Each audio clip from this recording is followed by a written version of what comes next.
পুলিশের ১৫০ বছরের পুরনো আইন সংস্কারের সুপারিশ করা হবে বলে জানিয়েছেন পুলিশ সংস্কার কমিশনের প্রধান সফররাজ হোসেন। বিকেলে সচিবালয়ে স্বরাষ্ট্র উপদেষ্টার সাথে বৈঠক শেষে তিনি বলেন, পুলিশকে জনগণের আস্থায় ফিরিয়ে আনার চেষ্টা চলছে, আর ৩ মাস পর সুপারিশ পেলেই শুরু হবে সংস্কার কাজ বলেও জানান তিনি। বিস্তারিত মোহাম্মদ নুরুন নবীর প্রতিবেদনে। জুলাই গণ অভ্যুত্থানে পুলিশের রূপ দেখেছে গোটা বিশ্বের মানুষ। বিদ্যমান আইন ও অবকাঠামো থাকার পরও আওয়ামী লীগ সরকারের পেটোয়া বাহিনীতে পরিণত করা হয়েছিল পুলিশকে। এর ফলে শেখ হাসিনা সরকারের পতনের 2 মাস পরও জনগণের আস্থা ফেরেনি পুলিশের প্রতি। অন্তর্বর্তী সরকার এই বাহিনীর সংস্কারে গঠন করেছে কমিশন। সংশ্লিষ্ট অংশীজনদের সমন্বয়ে পুলিশ সংস্কার কমিশনের প্রজ্ঞাপন জারি করে ৩রা অক্টোবর মন্ত্রিপরিষদ বিভাগ।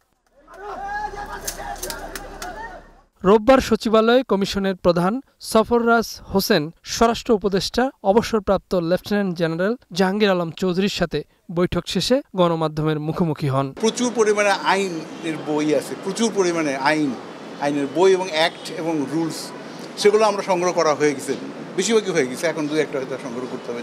মোটামুটি ধারণাও আছে যে বিদেশে কীভাবে পুলিশ বিভাগ কাজ করে, সেখান থেকে আমরা বেস্ট প্র্যাকটিস আমরা নেওয়ার চেষ্টা করবো।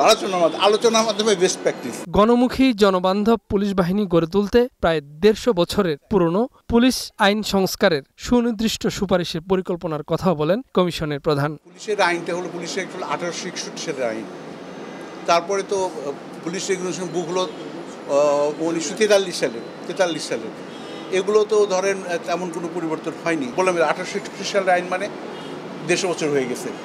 সেখানে এটা আধুনিকরণ করা উচিত।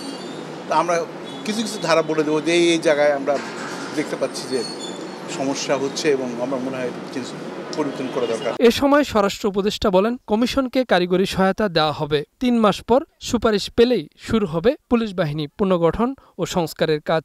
যে কোনো ধরনের সহায়তা চাই ওই সহায়তাই দিব। এখন এই ভাই যেটা চাবে ওইটা দিব। এখন কি সহায়তা চায় আমি তো জানি না এখনো। কর্মপরিধি বিস্তৃত হলেও এত কম সময়ে কমিশন কতটা সঠিকভাবে কাজটি শেষ করতে পারবে তা নিয়ে সংশয়ের কথা জানান সংস্কার কমিটির প্রধান। সময় আমাদের যেহেতু লিমিটেড 3 মাস, খুব বেশি বাড়াতে পারবো না, খুব বেশি সম্ভব হবে না। মোহাম্মদ নুরুন নবী, গ্লোবাল টেলিভিশন, ঢাকা।